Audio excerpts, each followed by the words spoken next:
You know, when I was young, I thought it was just a shitty life that I was living. I couldn't get girls, and I didn't even know how to get girls, quite. I would see girls, you know, when I was 20, 22, and they were so gorgeous, right? And they seemed unattainable to me. Beautiful creatures who were wandering around. And of course they were with other guys, older guys, guys with cars, guys with money, guys with what? I felt like I was just like, you know, dog shit by the side of the road. And I thought to myself, you know, my life is always gonna be shit. I'm always gonna be dog shit by the side of the road. When I was 20, I didn't know shit from Shinola. When I was 20, and I was at the very bottom. I mean, I'm 51 years old now. And like, what I've seen and what I've realized now, Jesus Christ, man, if only I... The point of this video is that, see, when you, as a guy, and 97% of my audience are guys, so I know that you're more likely not a guy. If you are a young guy, you are at the very bottom of the barrel insofar as the sexual hierarchy is concerned. But when you get to be my age, then you're going to be at the top. This is a graph that I made. It tracks the sexual attractiveness of men and women by their ages. It starts from age 16. You can see women, they peak at 20, 21. Remember that video I did the other day of how most men want a 20, 21, that's the peak of women's sexual attractiveness.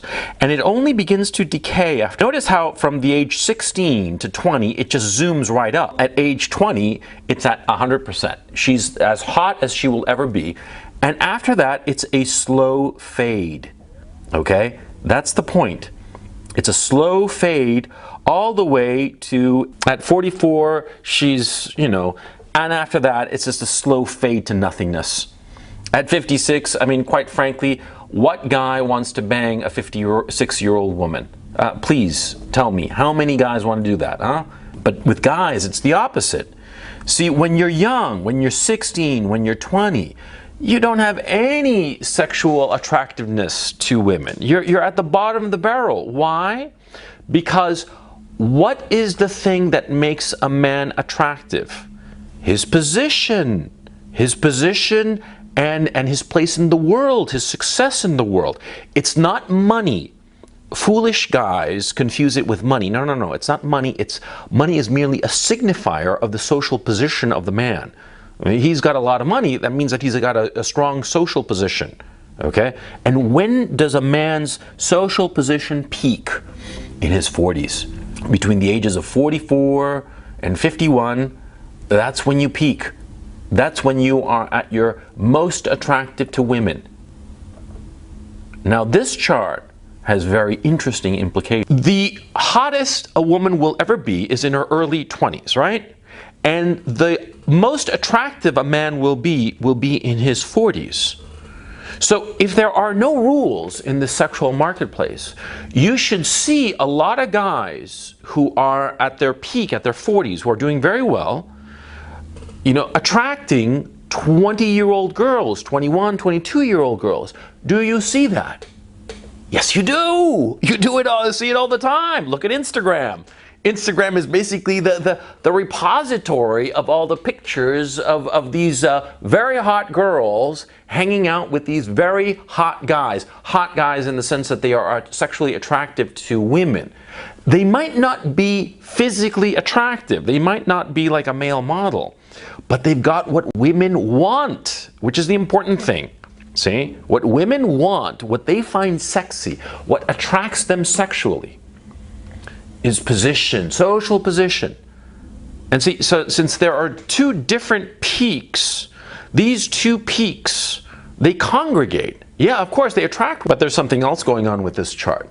It sort of like explains why girls begin to panic when they hit 30.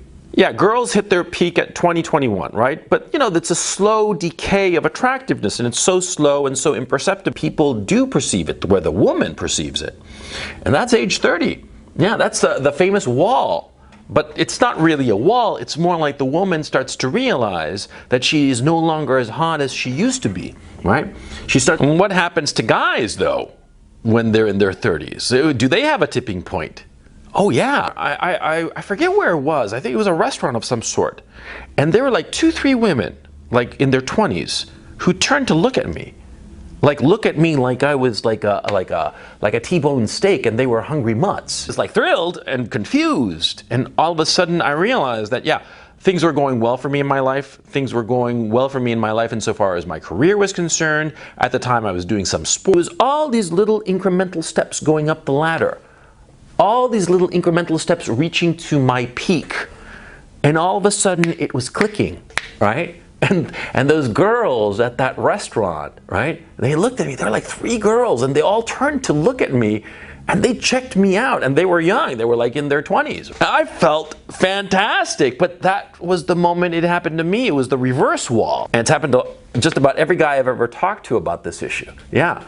In my 20s, I was living in LA, working as a writer, and that was kind of like a shitty time, but you get to a certain point where, yeah, you're a loser in your teens and your 20s, and then in my 30s, I moved to New York, and I started doing really well with girls, and I was pretty happy. And you're a semi-loser in your mid to late 20s, but in your 30s, as I eased into my late 30s and then into my 40s, the shit really came together for me. Oh yeah, I was back in Chile and Jesus Christ, the opportunities. And as you ease into your 40s, not just gorgeous, but women of real quality were just throwing themselves at me.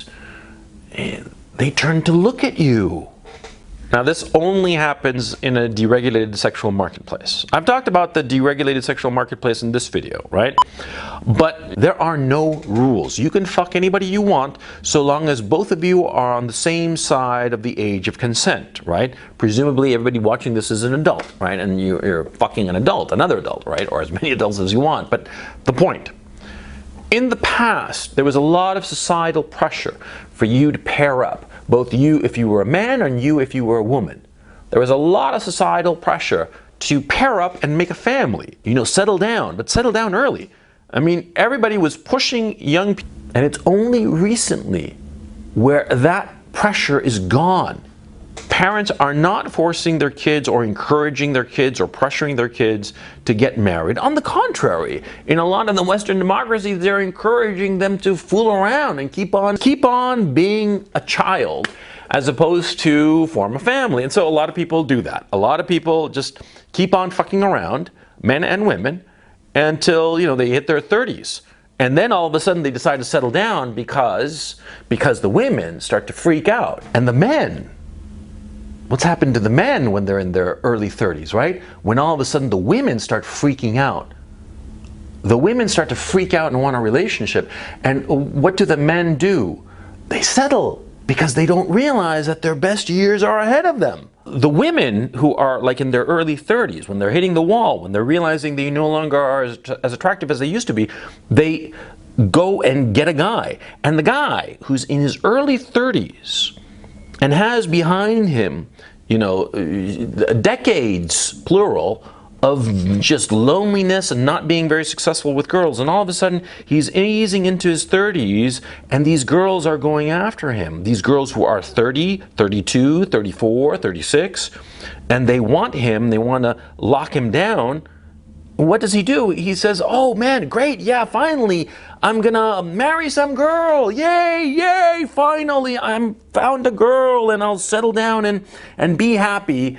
And they settle down with the first 30-something woman who locks them down. Oh man, and what a fucking mistake. Yeah, because the guy who's like 34, 35, right? Who's starting to ease into the peak of his sexual attractiveness, right? What happens? He's bumbling around, not realizing that the peak is ahead of him. And some girl who's coming off her peak, who's on that downward slide, latches on to him. That's what happens.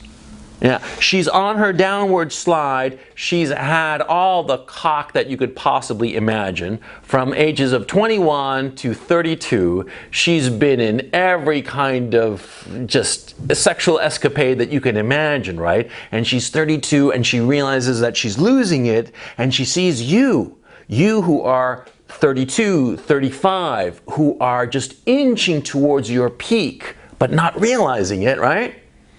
She latches on to you. She puts a ring on your finger.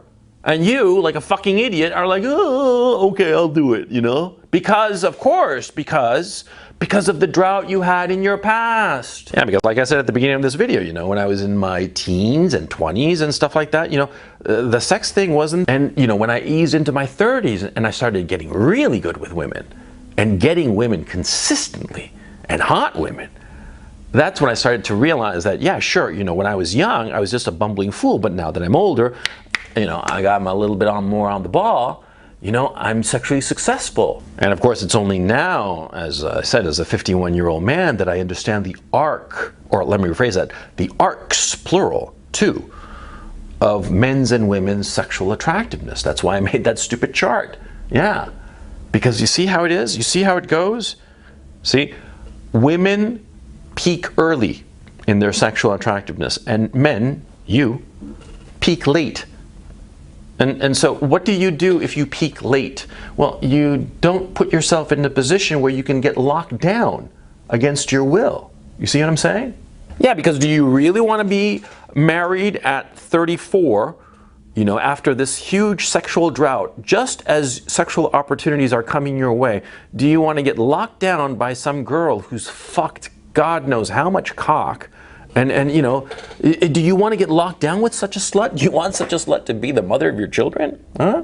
Is that how it is? I mean, are you into cuckoldry or some shit like that? Come on. When you're young, in your 20s and teens, you're not going to get anything. Or whatever you're getting, good as you may think it may be, well, believe me, it's going to be about 10 times better when you're in your 40s. At least 10 times better, okay? I mean, because I know this shit, because I've seen it now. I can see it clearly. Retrospectively, it's so fucking obvious. Number one, nobody was around to tell me this. Nobody was around to tell me this is how it is, okay? And number two, I was still under the illusions, the romantic illusions that you can find love and you can find the one and you'll live happily ever after. These romantic illusions that in the reality of this deregulated sexual marketplace are just foolish, or just absurd and ridiculous, because they're just, it's not only that they're not true, they are destructive. They go against your best interests. Where are you in terms of age? And where are you in terms of your career, your business, whatever earns you a living, right? You got to figure out those two elements, and that's when you can see where you are in the scale of your sexual attractiveness, and therefore you're going to be able to plan. You're working your ass off and you're lonely. You're lonely and isolated because you're just focused all on your work. Now, of course, this isolation is going to lead you to feel depressed.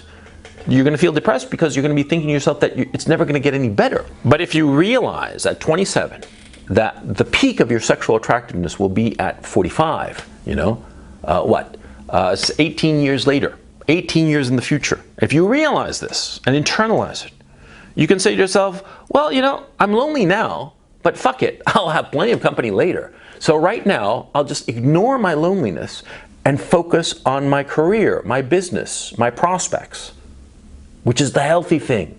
That's what you should be doing. Now, of course, it's annoying and upsetting to be 27 and have a very good relationship with your right hand and nothing else. Yeah, of course you want to have a woman around, right? But what's important is that if you understand that in the future, all these sexual opportunities will come your way just as a function of your age, then you're not going to be so desperate. And more to the point, you're not going to make bad decisions. Because a lot of guys, out of loneliness, out of this misery, crushing misery, wind up hooking up with the wrong fucking women. Yeah, because what's your best interest? What do you want out of life? Huh? Well, it's very simple. If you're a man, you want to be successful in your career, establish yourself in your business, your career, your social milieu. You want to have some healthy children, you know, 3, 4, the more the merrier. And you want to have those children with a woman who is young enough, energetic enough, and good looking enough to be worthwhile. Now, why do you want them good looking? Yeah, because you want healthy, good looking kids. You don't want ugly little brats now, do you? Well, of course not, right? And you want a young woman because you can have, number one, lots of kids with her because she's young, she's got the time to have them. And number two, she will be energetic enough to take care of those kids. You know, a woman in her 30s does not have the energy of a woman in her 20s. I've seen it firsthand, okay? So I know whereof I speak. But you see what I'm saying? This is the shape of the life that you want. So why are you going to lock yourself down with some slut who's fast approaching the wall, who tries to lock you down at 30, 32, 35, when the best years of your life are ahead of you?